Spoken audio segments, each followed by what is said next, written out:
It's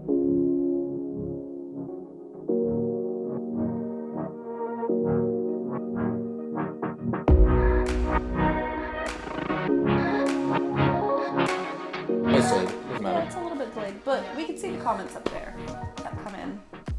Hello, hello, hello, hello. Welcome in.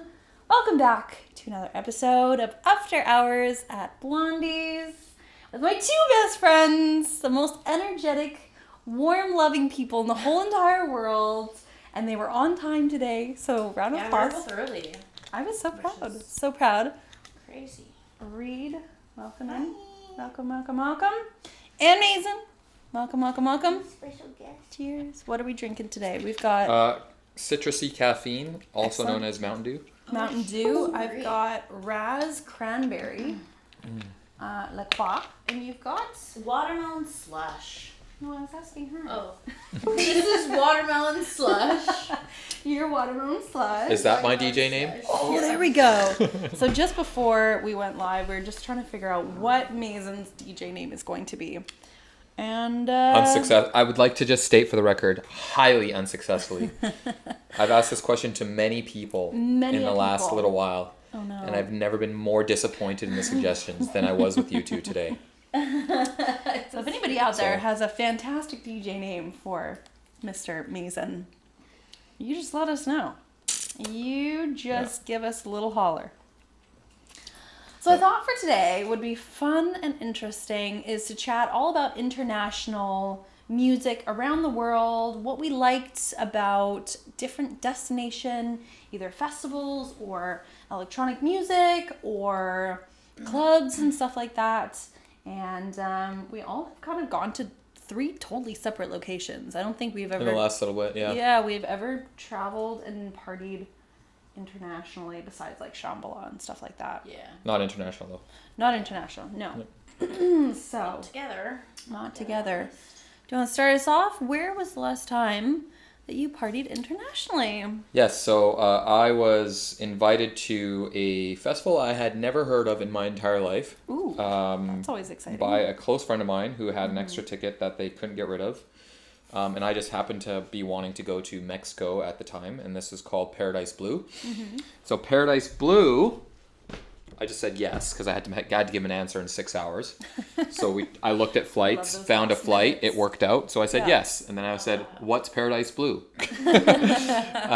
Say yes, have fun later. Hopefully. Exactly, yeah. That's a good philosophy. Say yes in life. Yes is better than no most of the time. Always be a yes person.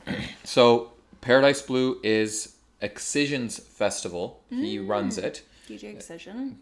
He's not called DJ, it's just Excision. Except. Yeah. Exactly, He's a yeah, DJ, there's a lot so of that. he's DJ Excision. Well, he's a producer. He's a producer. Producer Okay. At DJs. Excision. Yeah. Semantics, anyway. Pedantic semantics. Love those. Yeah, so it's primarily a rhythm festival, which is a subset genre of dubstep. It's got a very specific type of sound. So would I be wrong in saying, like, you know what Skrillex is throwing down recently where, like, it's, like, country rhythm and they have, like, that song that plays and all of a sudden it's, I've like... literally not heard it, so okay. I could not tell you if you're correct or not. Yeah, if that's it's the called only thing- country rhythm, It's called then it's probably a country subset of rhythm. Okay. Rhythm. Yeah. Yeah. Rhythm.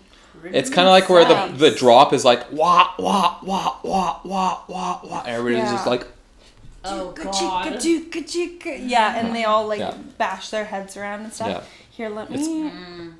I really want to... Robots crashing around. Yeah, here we go. I don't know how loud this is going to be. So this is one song, country rhythm. yeah, So you get the headbangers in there. yeah. It's so. it's headbanging. It's headbanging Yeah. music for sure. Right. So anyway, Interesting. full disclosure, I don't like that genre of music. Oh. Did you figure that out before or No, after? I knew that before. I knew that before, okay. yeah. But I do like dubstep, and I hate to call it this, but classical dubstep. Okay. Yeah. Dubstep, circa 10 years ago, Right. when rhythm wasn't invented yet, or at least not to the point that I knew of it.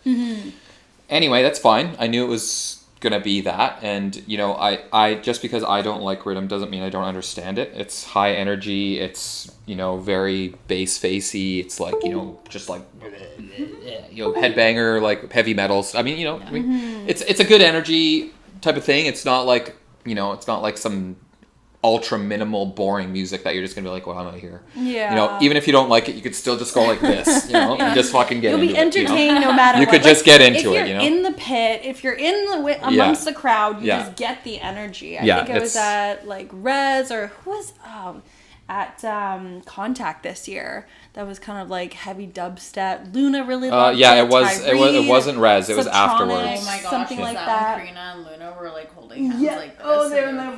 Yeah, exactly. That's the move. That's the move. That's the move. That's the rhythm move. Yeah, Crazy. that's the dubstep / rhythm move. They all just do this. Yeah. And make sure that they don't bunk their heads in the gosh, meantime. imagine if they hit at that Oh my speed right Yeah. into each other. No, Yeah. I would cry. Oh, honestly, that's how I feel right now. Yeah. So, you know, I knew that there was going to be the vast majority of the music was not going to be my favorite. For sure. Yeah. And that's fine. I was like, you know what? It'll be cool. It's at an all-inclusive. And it's at a nice all-inclusive. And if anybody's ever been to all-inclusive, the one thing that it doesn't have is a lot of quality entertainment. And it's usually the crowd is a little... Lackluster. Yeah, it's like families and boring people and Walmart special and yada yada, right? So what this does when you combine the festival with the all-inclusive is you take all the good parts about the all-inclusive, which is the comfort, the amenities, Showers. yeah, the toilets, food whenever you want, drinks whatever you want. You just don't even have to think about it, right? Sign me up. So it takes all of that, which is all things that music festivals are missing. Yeah. And then you take all the things that a music festival is, which is Yeah. great crowd, great entertainment, music, party, blah, blah, blah, and put it into the all-inclusive, which is all things that it's missing. Yeah, Best of both Yeah. worlds. So it is literally the definition of best of both worlds. Absolutely. And it was absolutely incredible. It was When did probably you the go? best festival or top 3 festival I've ever been to. Wow, that's amazing. When did you go? This was in the late April to like May 1st. Yeah, it was like This year. this year. This yeah. year. You were Yeah, in yeah, yeah. Mexico? Yeah. You went to Mexico. Yeah. Where were you? Yeah, just for a little jiggity jaunt, you know? I Yeah. had no clue. It was I with Alia and Morgan and their friend. Shout out Alia. No, I think it wasn't Keisha. It was something else.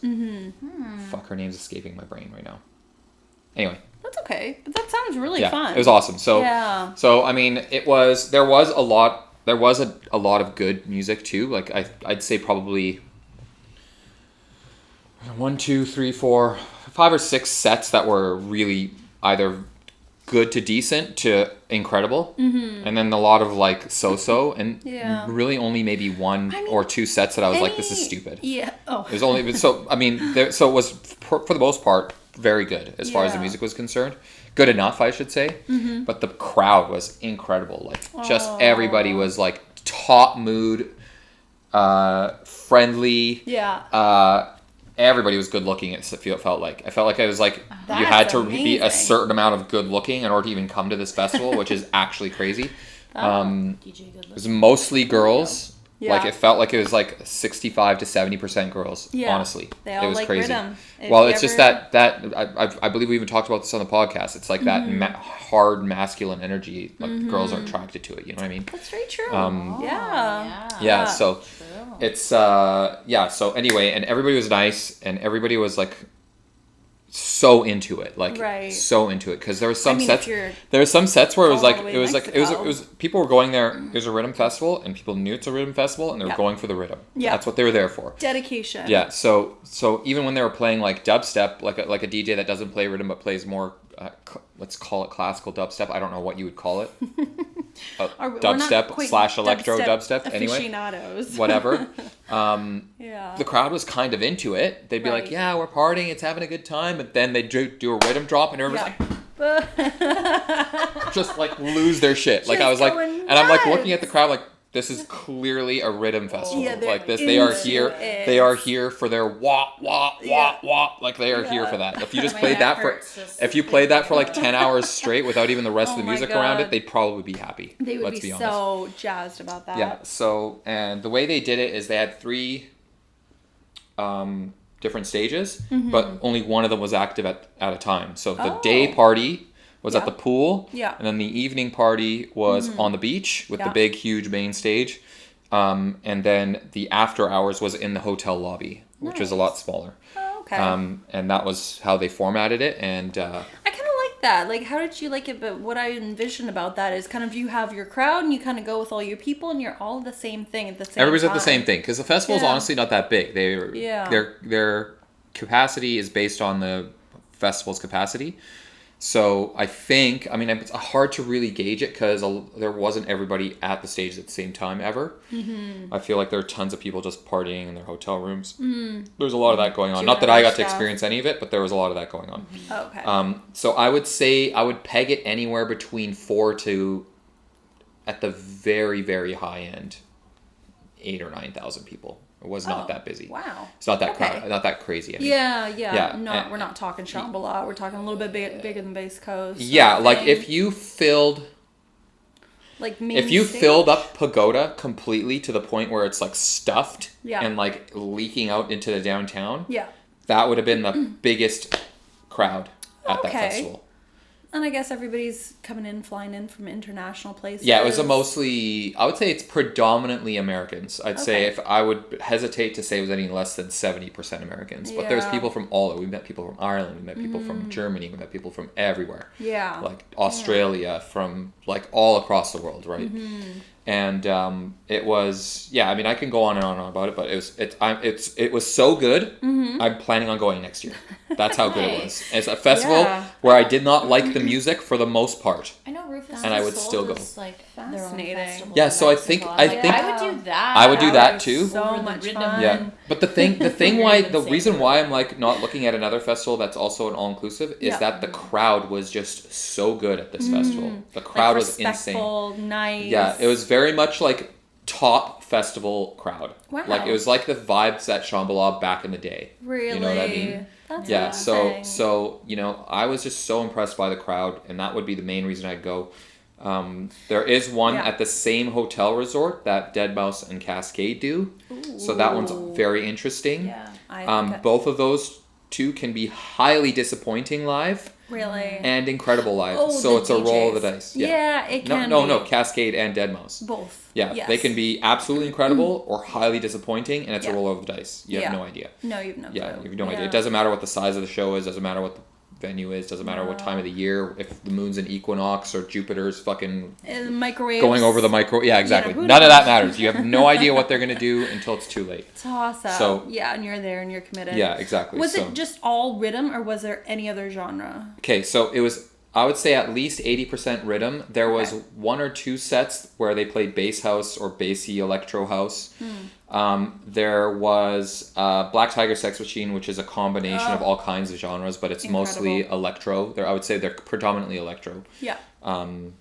But they had all, like, that was the second best set of the weekend was Black Tiger Sex Machine, which is the second last main stage one. They always seem to pull such an amazing Just killed it, set. No matter where they go, the visuals, their helmets, the fact that they've got all the things synced, and the lights, they control all of that themselves. Yeah. I think it's fascinating. It was just incredible, and I didn't think that they would be able to top that set until Excision played right after them and literally fucking annihilated it. Wow. Like they did Black Tiger Sex Machine was a Saturday headliner, and Excision's set was a Sunday headliner. Oh, okay. And just fucking obliterated everything I'd ever. It was easily the best set I've heard this year, and probably a top 10 in my entire life. It was that good. Right. And I've listened to Excision many times. I would never describe any of his music like this is the best set I've ever heard. No. Like I've probably seen him live 13 times. Yeah, well, he's always at Shambhala. Yeah. Sometimes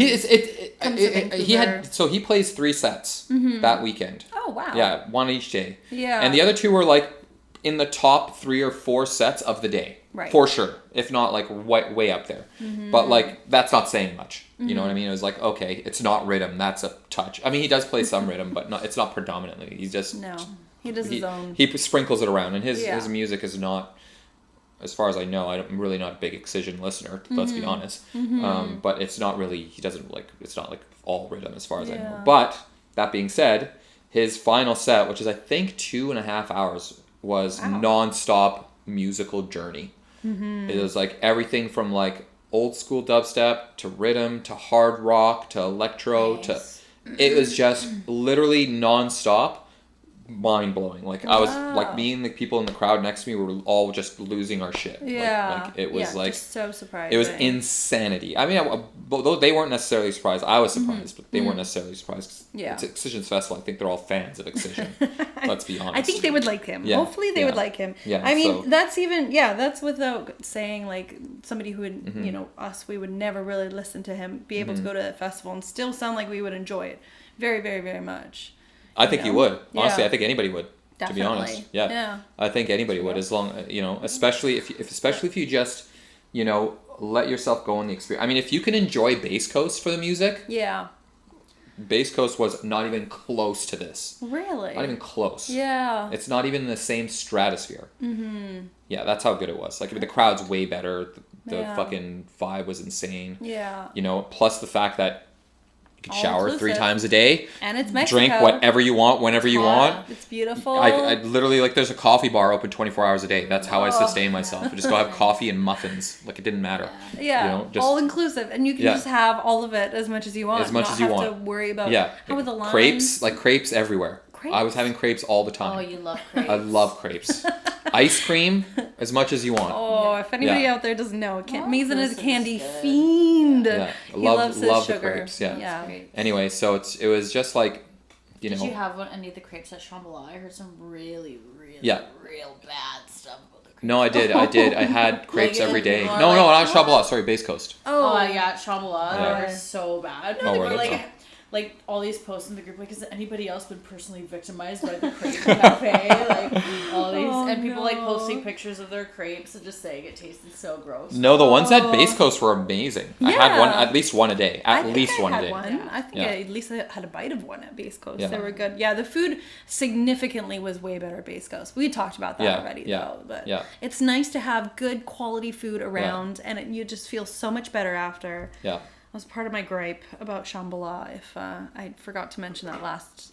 Just I think you did mention it, but yeah. Just not so good. Yeah.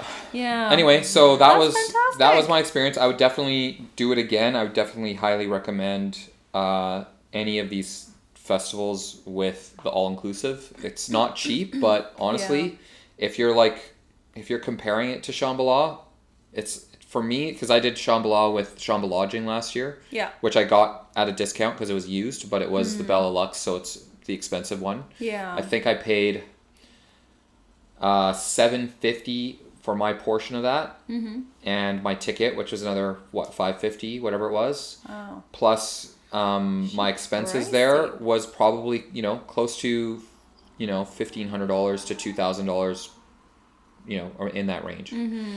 And I think it costs about $2,000 to go to this festival. Flights included? No, Oh. no, but flights to Mexico are cheap. Yeah. Cancun especially is just not a big deal. That's where we should go. Yeah. And I might be overstating the price, but the thing is that the price goes all over the place depending on your Right. room that you pick and how many VIP people are in it. access No, there's no and stuff VIP like that? access. No? It's just Oh, okay. like, I mean, you could get 2 double beds with 4 people. Yeah. With no pool or whatever, hot tub, yada yada. It's like your normal base room. Like in your Or room. you can get Yeah. like a suite with a personal hot tub on the balcony that's just for 2 people, Right. and that would be way more expensive. upgrades So yeah, and exactly. things are So available the too. prices of the festival is based on your room essentially, because you're paying for the all-inclusive part of it, Yeah. which is whatever that's worth at that resort. Yeah. Plus the festival ticket price is probably a few $100 on top of it. It's not really like, I don't think it's the biggest part of it, to be honest. Yeah. So Interesting. yeah, so I would highly recommend it, especially if you're an old curmudgeon like me and don't like camping or being dirty or not Or having access. liking to shower on Yeah, a regular basis exactly. and eat So- crepes and Yeah, have and coffee so bars. Festival for you. Yeah, it's just perfect. It's got yeah, everything. I mean, Possibly. other than the fact that it wasn't my genre of music, but Yeah. it's like, Yeah. you'd think the Cascade and Dead Mouse one would be the one, but I'm just like, honestly, I don't even think the crowd would be as good. Yeah. I'd be hesitant to guarantee that the music would be as good. Mm-hmm. It could be. I mean, it could be fine. Could be great. You're going there for the name brands for sure. If you're going for Cascade and Dead Mouse, in the hope that it would be a good set. Yeah. I mean, the odds are probably would be, but I just would not guarantee be quality. it. Yeah. But you never know. It's So I mean, either way, Paradise Blue is definitely. I wouldn't say I'm 100% going next year, but I'm very highly motivated to go next year. Yeah. And when the tickets are released, apparently in the fall, I will be investigating who would like to go and getting investigation. Start an investigation. Yeah.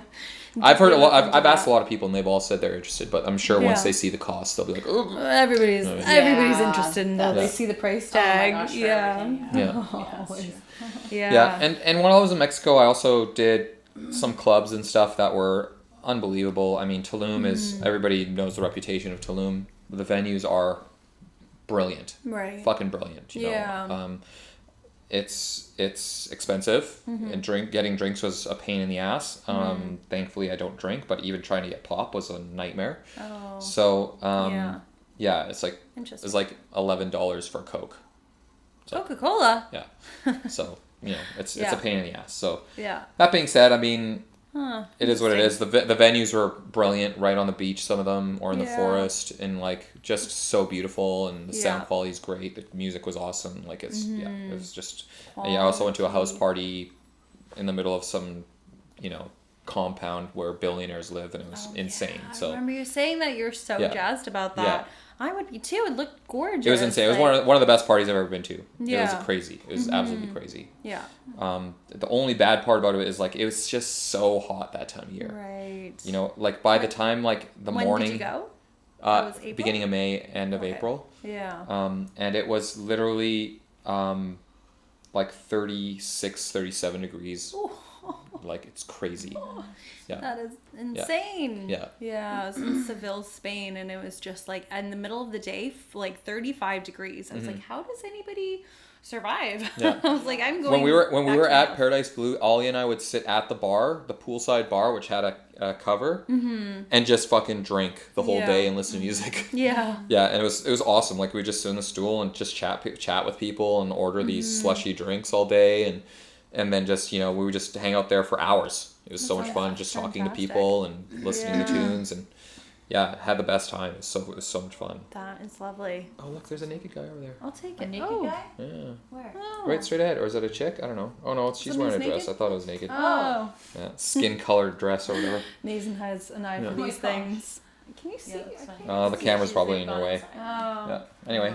Anyways. So that was my international party experience this year. It was, I would definitely recommend the festival all-inclusive experience. Sign me up. It's really good. I'll take it.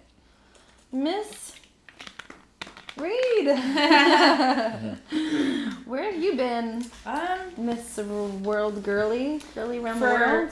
For music, I always really wanted to go to this festival called Lightning in a Bottle. I remember when I first heard about Shambhala, and I was asking people, are there other places like this? I remember I got this list of places, so I started Googling them, and I was like, I really want to go to a music festival by myself where I don't know anybody. And so I was like, you know what, I'm going to drive down the coast and go to Lightning in a Bottle by myself. So I did.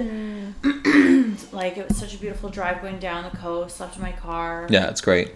Went to Lightning in a Bottle. It was good. It was interesting being in like a completely new festival.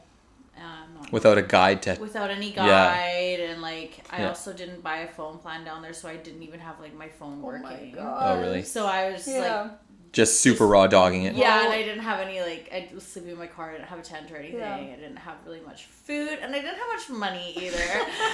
So how old were you? This was like several years ago. I remember you going. But yeah, I don't know, 5 years ago maybe. 5 years. Okay. Yeah, and I definitely made some friends. It was fun. I can't remember the names of all the artists that I saw. I was like pretty fresh to things back then. I'm just thinking of like one artist right now, but I can't remember who it was. I was really interested in like the art and stuff like that. Walking around, to be honest, I don't remember. So were there like art exhibits like set up like Bass there Coast was like is? they had stuff like that. Actually, you know what else I did? I did Oregon Eclipse Festival. Oh, that's right. Yeah, for the eclipse. That was really cool. So that was also another like 6 years ago, hey? Yeah, that was another traveling for festival moment. I feel like I remember you going to that one. You actually like ran into people from here there.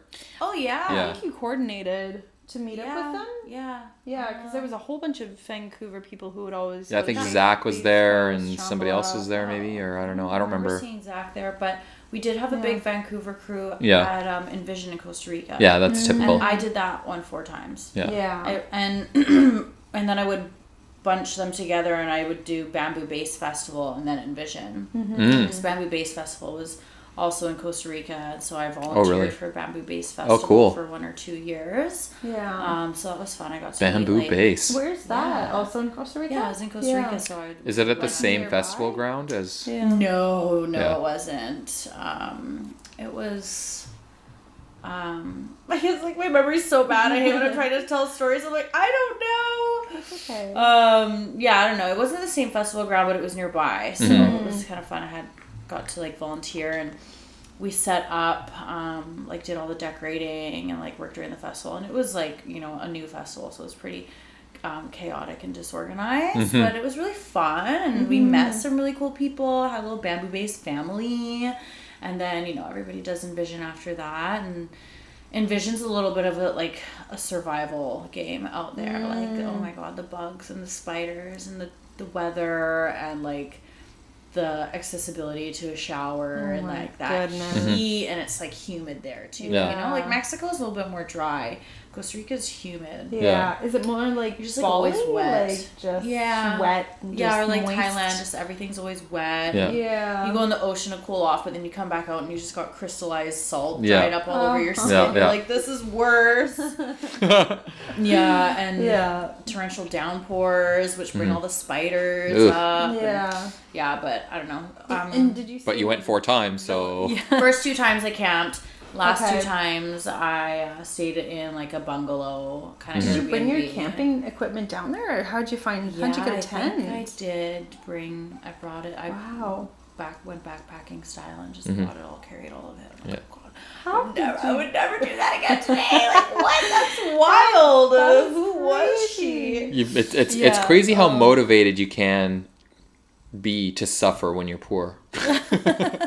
You know, it's just like, I guess I'll just carry my tent and blah, blah, blah. It's like today, it's like, as you get older, you make more money. You're just like, I would never do that. Would you buy a tent in Costa Rica? Yeah, Walmart, $30 plus special. So. I don't know. Maybe go to, I don't know what they have down there, like Walmart? No. I don't remember seeing a single Walmart. No, of course not. That would be no, but like, it'd be difficult to imagine buying something and then what do you do with it after?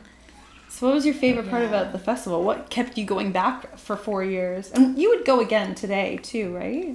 Yeah, I would definitely go again. I mean, it's definitely getting a little bit harder as I get older because even when we would stay in the bungalow, you know, I have to get a cab there. There was like a couple points I thought I was getting kidnapped by like non-legit cab drivers, and so you really have to you have to be really safe. And I remember, like if you want to go back to the bungalow, everyone's kind of got to go together because it's not like easy to just go back and forth. So it takes a lot of planning. You can't just be like, I'm gonna dip out to my tent, which is what I love to do. I love to just ghost and go in my tent and like come back. And just recharge mentally and come back. And you can't. That was the thing with Paradiso when I used to go to Paradiso. It's like the campsite is a 40-minute walk, and then if you want to get back in, the lineup's probably 3 hours. So it's just. Once you're there, you're kind of like you got to bring your backpack and all your stuff, your water bottles, your snacks, your change of clothes, like everything's in a backpack. Like, have everything on you, which is annoying. I hate that. You have to be committed to the whole day. And I don't know, that was really difficult for me at points because you're like, I just need to shower because you're just covered in sweat and dirt. Yeah, I don't think Envision's for me. Once you said spiders, I'm just like big spiders, and then like. I'll tell you right now, there was not a single insect at Paradise Blue. No. Yeah. Check, but please. I did the food was good. They had different types of food options. You know, it wasn't like poutine and pierogies. It was like vegan, like really healthy food, but like really good healthy food. Yeah. Smoothies and ice cream and stuff like that. And Closey always played. And then Closey, the DJ. Yeah, so DJ good. Closey. DJ And Mark Woodyard's group. I'm really brain dead. Lazy Syrup. Yeah, Lazy Syrup. Mm-hmm. Not Troy Boy.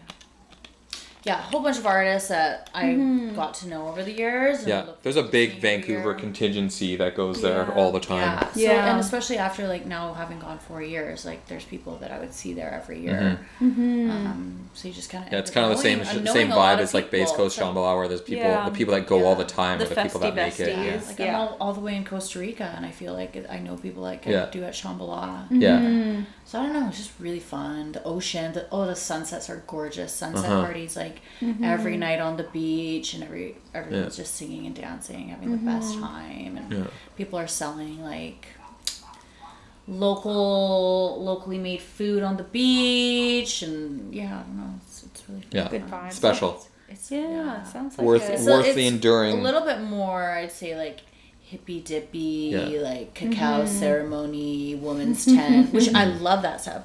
I also really like going to Envision because they have really cool workshops, and that was another reason I chose Lightning in a Bottle. Especially if I'm gonna go to a festival by myself, I would choose one that has workshops that I can go enjoy alone, and I really like that about Envision. They had what kind of workshops did they have? Women's tent. They had Paul Stamets was there doing a talk on medicinal mushrums. Oh, yeah, he's he's a mycologist, and so many years ago when it wasn't popular. He's Canadian, and so he's a mycologist and like talks about mushrooms and fungi of all different types. Is he the guy that has a podcast that we listened to that one time on the way to Kelowna?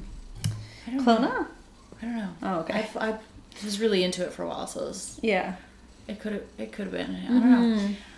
No, but that's still really cool that he was like ahead of his time. Yeah. Now it's really popular. it wasn't even. It was popular back then, just not in mainstream hit certain media. groups. Yeah. Yeah. Yeah, like little cooking classes and lots of really really good. The dog outside. This dog's getting murdered.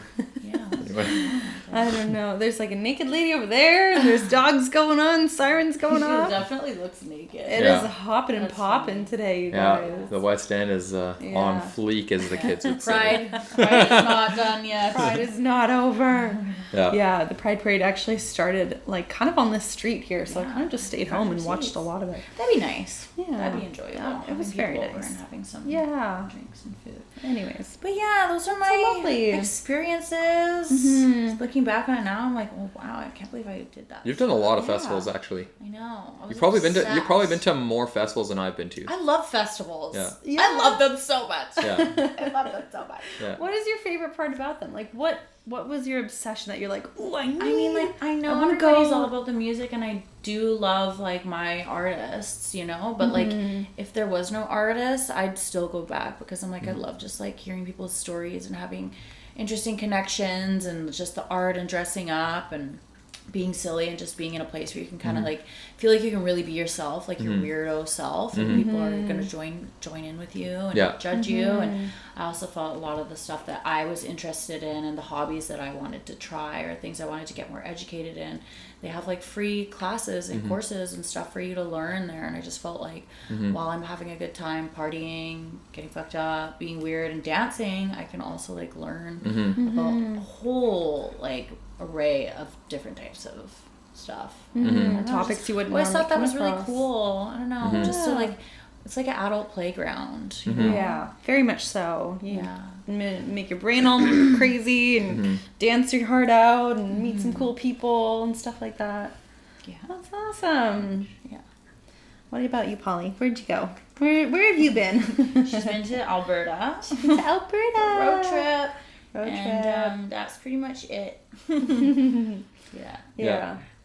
I mean, the festivals, the whole idea of a festival, I'm not talking necessarily about rave festivals or music festivals, etc., is as old as, history. You know what I mean? Like people in the ancient times, even before farming, even before like cities would come to these locations, every once in a while and all come together in these festivals and celebrate and do religious things and do trading and all this other stuff. Trade ideas. Before even writing, before even agriculture, before even whatever. It's a part of who we are. So it's very, it's very much a part of the human condition to gather together. Yeah. Very much so. Especially from other places and celebrate and trade ideas and trade stuff and express your common beliefs and expressions and all these things together. Yeah. And it's not like just going to a concert for one night. It's like I don't have to worry about anything for the next like 3 days. Yeah. Like I can take, we can just take a break from our responsibilities for a minute and just focus on having fun, whereas like if you're going out for one night in the city, it's not the same, because you're like, oh, I have to like mentally be prepared for all the things that are going to happen the next day. So that's a really good segue actually, because I went to the recording of the Circle set in Seville, Spain, and the city of Seville, I had no idea, but that was a trading hub back in the day in medieval times or whatnot, or wherever it was. I can't get the exact dates right. I'm sure you could look it all up. But the Circle production and their whole entity decided to choose Seville, Spain, because all these different houses, or all these different countries from all around the world, were all trading in Seville, and they'd all created and built their own houses. So they had a house from Morocco, one from Americas, one from the Middle East, and everything like that. And there was this huge kind of lay of the land, and you could see all these different houses from all the countries. And so where the actual recording was the Plaza of Spain, España de Plaza de España. I'm not nailed good. it. 10 out of 10. Yeah. But it was so beautiful. It was built back in the day, and this place had been around for ages, and just like a collection of all these people coming together. And so they had done this beautiful recording, and Moke Shack was DJing right in the middle of it. They had an opener, and then they had Honey Love to close. Absolutely just the most amazing array of people, kind of not necessarily from all over the world, but you could definitely see there was people from, I was probably one of the very few from Canada, but a lot of people from Spain, tons of people from London and Paris and France and everything like that too. So I thought that was really cool. So that was probably the farthest I've ever traveled for anything. And you can see the recording on the Circle. On the Circle page. That was amazing, and just the way that he controlled the audience too. I really had never been to a show where it was like that minimal, deep, dark tech house, but people were so into it. Sometimes you get to deep tech set, minimal tech set, and people are kind of over it, or they're just like, okay, well, I'm waiting for the zombie dance where they're all just like, I'm waiting for the beat to drop. I need the harder music. But everybody was just they knew what they were signing up for, and he really conducted the crowd in such a way that everybody was so when into it's it. done really well, it's pretty good. So that was amazing. So that was probably the farthest I've ever traveled for music. Also, so I went to did 3 months in Europe this year. I started in London. London was absolutely incredible. Went to Fabric, and that is an iconic venue. It's like a 2-story kind of old bunker style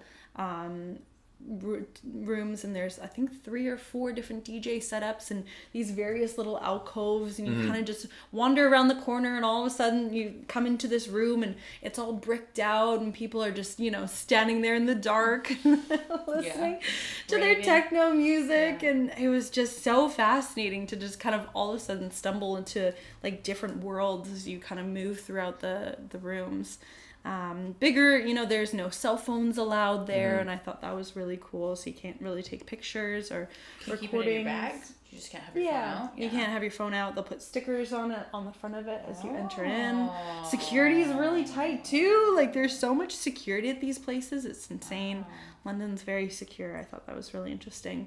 It was one of the very last nights that I went to Fabric, and I was saying to my friend that I had met in line at some other club, and I was like, oh, I'm going to Fabric later. He's like, oh, yeah, me too.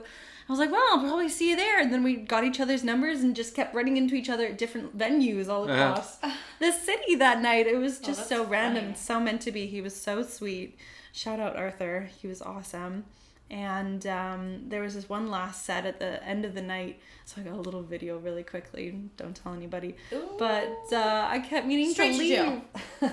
I kept meaning to leave, but it was such a fun, like deep, dark house set. So it wasn't like bubbly and upbeat. It was like darker and fun and just so engaging. The artist was incredible. And then also went to La Clairie in Paris, and I thought the people were a little bit too focused on their name brands that they were wearing on their t-shirts. But the music and like the venue was so freaking cool.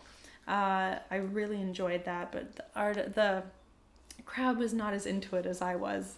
I felt like. And then Berlin, you have to go to all the underground, where the locals go. You know, don't go to the Popular, the Kit Kat. That's where they send all the tourists, apparently.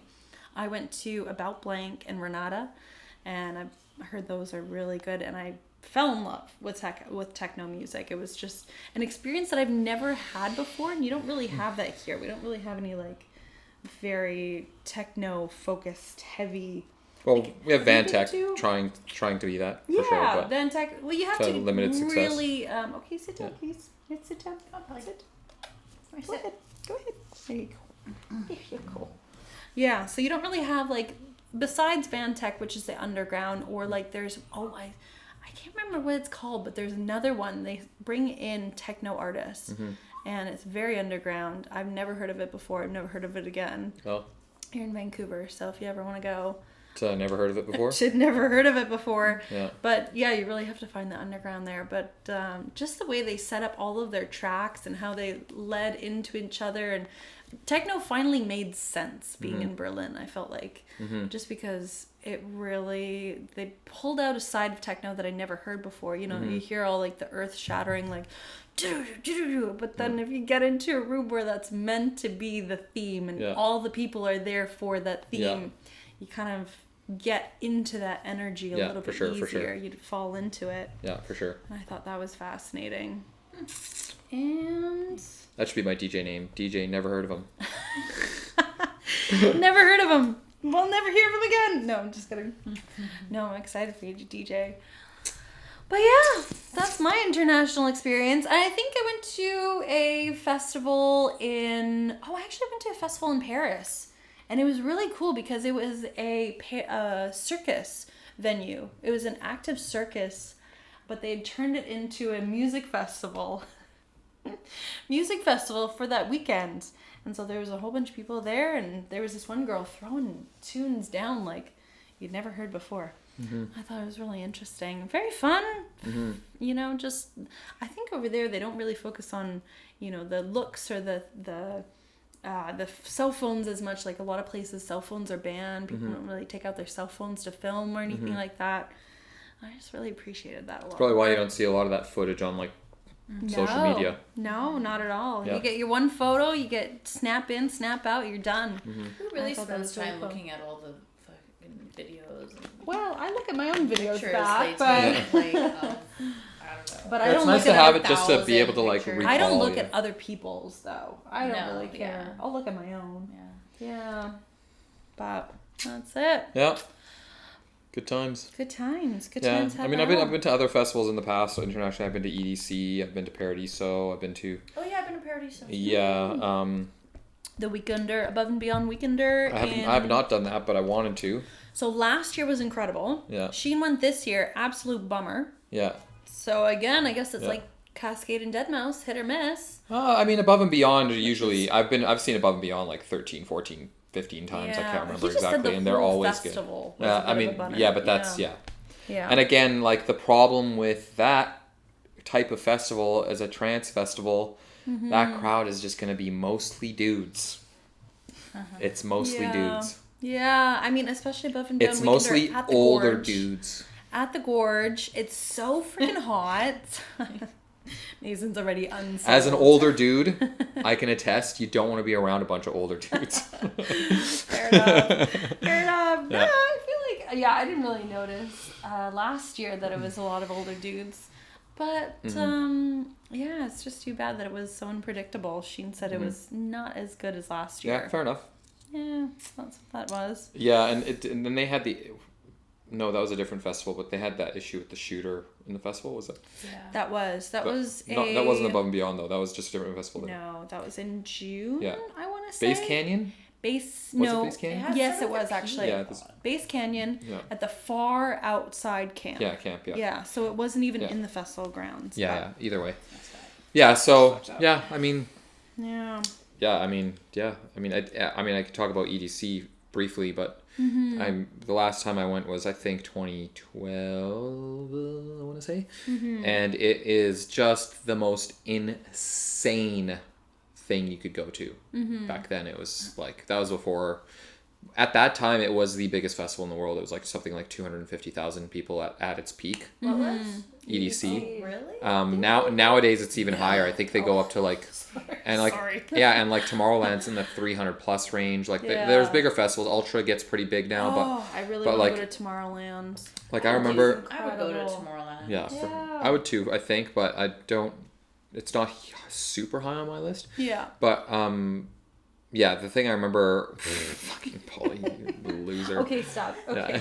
She's been anyway tearing up my toe. Okay, sit down, please. Come here. Hey, stop. Okay. No. Stop. Just chill. Yeah, I remember the first EDC I went to. It was, I mean, if you've ever been to Vegas, Vegas is like everything's bigger than life. Oh, it's insane there. It's and if you go to EDC, yeah. It takes Vegas and makes it look like a little tiny small town. It's like the size and scale of everything is insane. Yeah. There's something like 9 stages, I think. At the time, now it's like it's massive. 9 stages, and the smallest stage can support 10,000 people. And the largest was like 85,000 people in one stage. Yeah. That's like you could get around. Well, that's the thing. Okay, so this is super funny. A little anecdote here. So I think I talked about the last podcast how I'd always like we're gonna see this artist, or whatever, and like I schedule us all out before we go to the festival. So me and like I think there was like a dozen people in a hotel room in Vegas planning out our festival with this chart. None of us have been to EDC before. This is our first time. It was like 2011, I think. None of us have been to EDC before. We have no idea what we're getting ourselves into. So I spent like the better part of 4 or 5 hours planning this out. The whole weekend. Planning exactly where we're going to be, at what point, which shows we're going to compromise on, like all this stuff.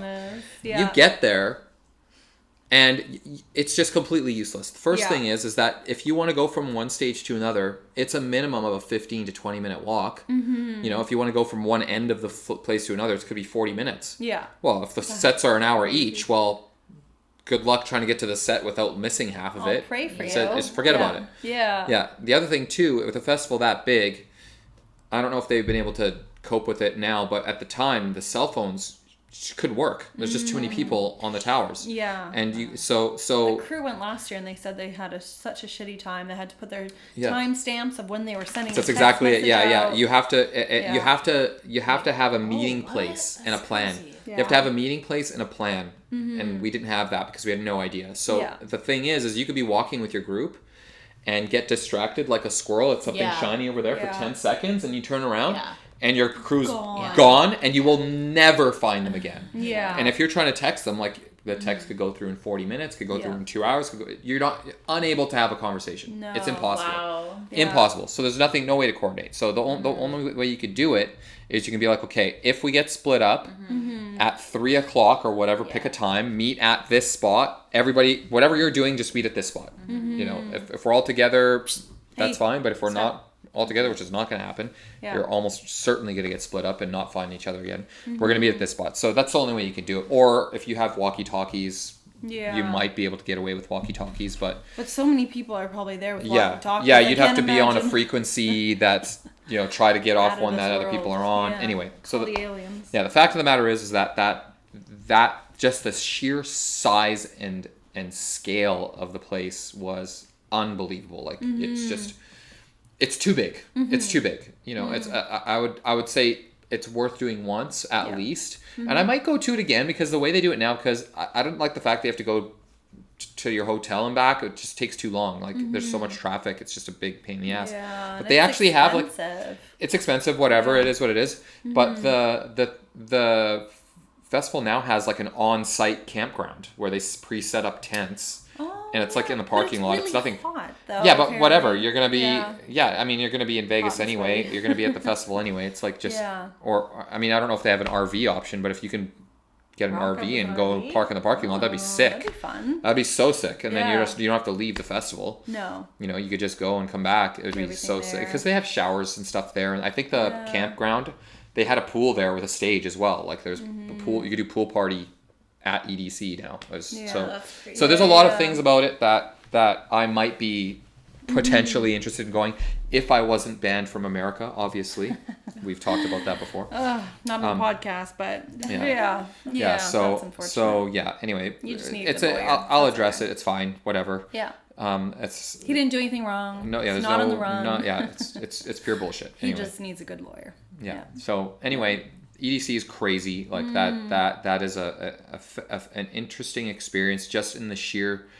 Like, it's like a monument to human achievement. Like, you want to see what's the craziest stage setup you've ever seen? Go to EDC. Yeah, there's 7 of them that are bigger than anything you've ever seen in your life. All the videos and all the pictures that come out of there just look absolutely wild. Crazy. It's just crazy. Yeah. And I remember, so, like, one of my favorite experiences was the first time we went there. This is 2011, and I was not a big house music guy. That's, like, we're talking the peak of, like, dubstep. Like, what year was this? 2011. Like, I was like so like dubstep was life. You know what I mean? And electro. Like that's all I listened to for the most part was dubstep, electro, a bit of drum and bass. I was a big bass head back then. And I was into progressive and electro house and stuff like that, but it was very much a subset of what I would listen to. Right. It was the smaller part. So when everybody wanted to go see Cascade, I was like, I don't want to see Cascade. It's going to put me to sleep. I used to listen to Cascade when I was younger, back in the day, but it was like my buddy. Like, that's when I used to listen to stuff. I mean, it's all stuff that I would literally treat as gospel today. Yeah. But like, like, so I used to listen to it when I was younger, but my buddy and we mostly listened to rap, but once in a while he would put in Cascade in his car. We'd drive around. This is like early 2000s. Right. Like I Remember and all that old stuff. You know what I mean? Like the classics. Yeah. And I liked it, but after I liked it, but it wasn't the energy that I. Right. Yeah. It wasn't the energy that I just embodied at the time. So after like an hour or two of listening to that, I'd be like, let's put it on some rap again or whatever. You know what I mean? So, but so anyway, we're going to this fucking stage, and it's a big stage, but it's got a very narrow, and I'm not talking like 2 people, like narrow at the scale of like, it was probably a 50 to 100 yards wide opening that you all had to funnel through to get to this like 30,000, 40,000 person, 50,000, I don't know, it's a huge stage, massive stage. Yeah. Anyway, so we're trying to get to this stage, and we're just fucking like sardine canning our way through. And you know me, that's like my biggest nightmare. Like I've got no person. We're all like this, like literally, we're nose to nose with each other, deep into this fucking stage, trying to get to Cascade. And he's like, if the stage is like this big, right? He's like here. The opening is here, so it's kind of like you gotta go like this, which is stupid. Okay. And we're like stuck here.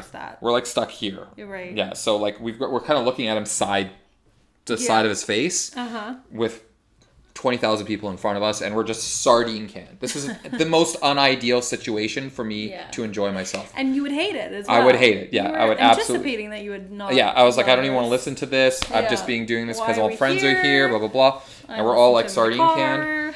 And so the set starts, and we're listening to it, and I'm like. Getting into it. Yeah. Fucking an hour and 45 minutes later, it's one of the best sets I've ever heard in my life.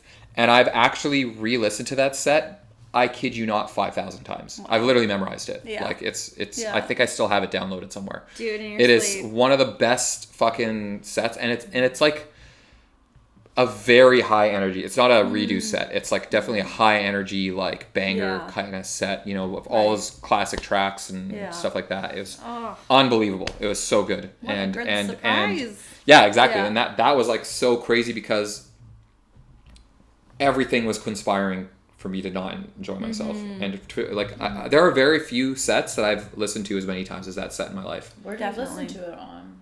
I downloaded it from somewhere. I can't remember. Maybe I ripped it off of SoundCloud or something like that. Back in the day. Yeah. Yeah. And I just put it on my phone as like a hard copy on my phone and just re-listened to it. So he's got a personal copy if anybody else Yeah, wants I think it's still accessible. It's 2011 EDC Cascade Cascade set. Wow. It's there you go. It's That's your awesome. homework.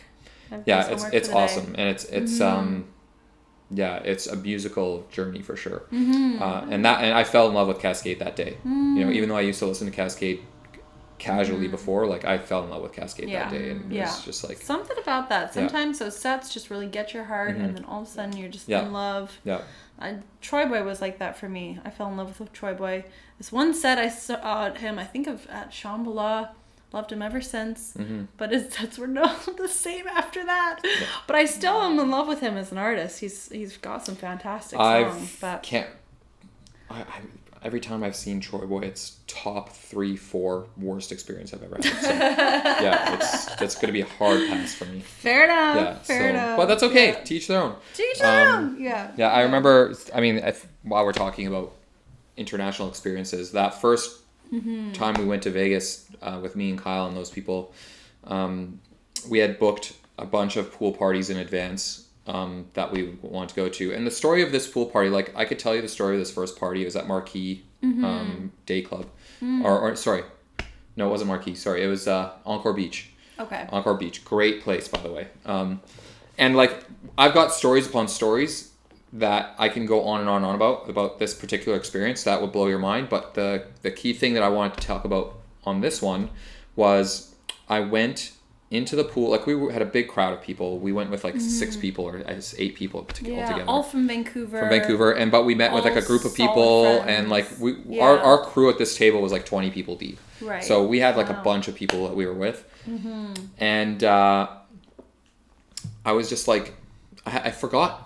At the time, I know who it is now, but I forgot who the DJ was that we were going to see. And I go into the pool, like at some point, I'm just enjoying the music. I'm literally going to the pool by myself, and I'm just having a good time. Started chatting up these girls from New Orleans. They're there, there's 11 of them. They're all hot. We're just fucking like vibing. I'm grabbing people from here, grabbing people from there, talking to people from all over the place. Just having like a friggin' time all around me at this pool party. And I remember the music was so good. I was just like, the music is so good. And it was just electro house. It was so awesome. Like I was having the best time. And I just didn't know who was playing. I had no idea. I had no idea. And then my buddy Teamer, like we had another party that we were going to that night. And it was Afrojack. And I was like, I don't know how we're going to beat that set from today. I don't remember who was playing, but it was just fucking unbelievable. And Teamer was like, Afrojack was playing that party.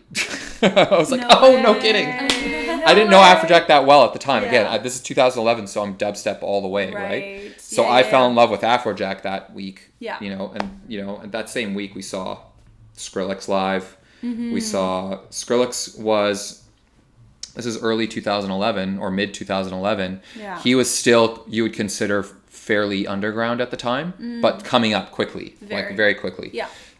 So he was playing a set on an industry night at Encore Beach. Right. And he's playing a set that I'm enjoying. Everybody around us is enjoying. And at this time, like his main library is Scary Monsters and Nice Sprites or whatever that album is called. It's one of his first dubstep albums. Very, very popular now. Sure. And halfway through the set, like the crowd was like kind of not into it. Some people were, but some people weren't. And he's like, comes on the mic and is like, guys, I can play other stuff. It's not just dubstep. As like watching people like kind of walk away, and I'm just like heartbroken. I'm like, I was like, I literally said, I was like, this is happening right now. This is going to be the biggest artist in the world. And we're hearing him say this live at a show. That's crazy. And I shit you not. By the end of that year, he had won a Grammy. By the end of that year. He was one of the first electronic artists to win a Grammy. But people are walking away from literally walking away from his set. Because they didn't understand it. They didn't, You know, I tell you, that is a lesson here. I mean, I think we saw Swedish House Mafia, we saw Afrojack, we saw Steve Aoki. We saw like all kinds of like electro. Like that was the big like electro time. Like electro house was so crazy. popular. Like that was like the music in the mainstream was Afrojack and Swedish House Mafia and Alesso and all those big Hardwell and all that shit. You know what I mean? 5 years later, we get the Big Room House. And that's like where Big Room was born. It came from that and devolved, I would argue, into Big Room EDM, whatever you want to call it, that style. So anyway, it was just funny that, you know, again, music that I did not listen to at the time, didn't really particularly understand or enjoy or follow, was just life-changingly good at the time, you know. Yeah, same thing. And completely different energy. Techno. Like if I'm looking into, I wanted to listen to just like hardcore bass music. That's what I wanted to listen to. Right. The bigger the bass, the better. The louder the fucking robots fucking each other, the more I was into it.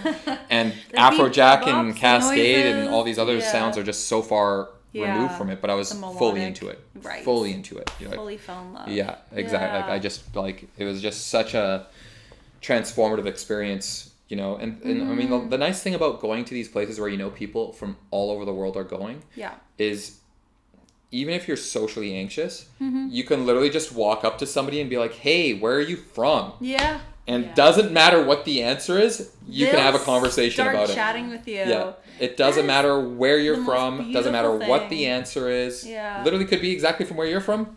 Topic of conversation. Funny. My sister went to a classic rock show, and she's not a classic rock kind of girl. She never really gets out, but she was like, the people at this classic rock event were so nice. I made bracelets for them. I was giving out bracelets. I was like, it was the sweetest experience for her, because she really enjoyed the kind of love and that kind of bond and camaraderie that you have from, I guess, the classic rock show that she had. And I was like, wait. Go to a rave. You'll get that tenfold, because the people there are all there for the same thing. Everybody wants to bond and trade bracelets. You know, they do a little bit less of that nowadays, I feel like, but it's still out there. It's still out there. Yeah, I mean, Paradise Blue was very, very much rave culture. People were doing that PLUR nonsense with the candy all the time, and the girl that we went to. Peace, love. No, you did that wrong. Peace, love. Peace, love. Peace, love. Unity. Yeah. And then respect. Yeah. That was like, you know, the But you really can go up to anybody at those kind of shows, even now to today. I feel like it's just, that's the most beautiful thing about, you know. Yeah, it was so funny. There was one time at Paradise Blue, I'm standing like near the front. I think this is at Excision Set, which is like, I was right up front, just fucking losing it with the crowd. Like I was by myself, because Alia and Minxie were going through some nonsense for the first hour or whatever. So they were going through some nonsense, and that girl, I think her name was Keisha. I think I'm correct. Let's call on her Keisha. I'm she sounds 95% sure it's Keisha now. Anyway, shout out Keisha. It's just shout out Keisha. Anyway, so she was doing her thing, coming back and forth, and she was very much an independent partier. She was having the best time for sure. Awesome. Like just an angel. Anyway, so I'm just standing in the crowd, I'm just vibing with these random guys, and somebody comes up behind me and is like, "Hey, are you from Vancouver?" Yeah. And I'm like, so random. How the fuck would you know that? And he's like, "Oh, your tattoo, the Wreck Beach tattoo." I was like, "Oh yeah, I forgot about that." Oh, that's so. It's like he's from Coquitlam or something. Yeah, it was so funny. Oh, that's amazing. But I was like, but you meet friends so easily too. Yeah. You know, I was standing in line in this one little random show in London, and I swear all these kids have got to been 15 years old. And I was standing there like, oh man, I've made this mistake of the century showing up to this show. I didn't know what it was. And I turned to the kid behind me. I was like, have you been here before? And we started this whole conversation, and we went to a couple different venues together, and we left. We both parted ways, went to something else, went back. We met up at Fabric, and it was just the best vibe all night. You know, you find some cool people. Yeah. Well, I guess that's the end of that. Yeah. So, is that a good place to wrap, I guess? I guess so. Yeah. If you ever feel like Skrillex and people are walking away from your set, just know Grammys are coming. Yeah, Grammys are coming. Grammys are coming to you. Yeah, for sure. Oh, that was great. It was so wild. Yeah, Kyle and I literally looked at each other like, what is going on right now? That is wild. This is so ridiculous. And he's such a talented artist. And he was killing it. He's got such a long career too. Yeah, you know? I mean, I'm not necessarily excited to see Skrillex set now because his music is so different, but I'm excited. I mean, you can still tell the talent is there. It's just it's just not my preference anymore. Forte, for sure. But you know, if he ever was like, I'm gonna play a pre-2013, 2014 dubstep set, I would literally pay $1 million to do that. $1 million. Yeah, to do that live again. To do that live again, oh. I would pay whatever was required. But I would have to know that was what's happening. The DJs from back in the day remake and redo their old sets and how they would do it now, because I'm sure that they have 10 plus years of knowledge. You've got fans that want to hear that shit. You know, people go to like a Guns N' Roses set, a Guns N' Roses concert, not because they want to hear their new music. Oh, yeah. They want to hear their stuff from the late 80s, early 90s. You know, that's what they want. They want to see the stuff they know all the lyrics to. Yeah, exactly. Sing out loud, dance with their friends. Especially when it's like not an electronic artist, because it's all lyrics. Yeah. Mm-hmm. So it's actually memorized. You know? Yeah. You can't really sing along to like a lot of electronic music. You turn the music off and you're still singing. You're like bang-a-ring. You get that one hook that you've memorized and you're waiting for an whole song. Yeah. Oh, what a good time. Mm-hmm. Well, thank you for recapping, walking down memory lane with me and the audience out here. I appreciate every single one of you that's tuned in. We'll post this on Spotify, on YouTube, and we stream every Wednesday on Twitch at 7 p.m. Pacific Standard Time. Whether we like it or not. Against the will. Oh, it's okay. You can go to sleep like Polly. Polly here. Little Polly Pocket. She is adorable. Thank you for tuning in. The real star of the show is the DJ dogs. Tech P, David Shin. Nice to see you guys. Derek, Zarek, Top Chicken, sweetest dude. Thank you all for tuning in. I really appreciate all of you very, very, very much.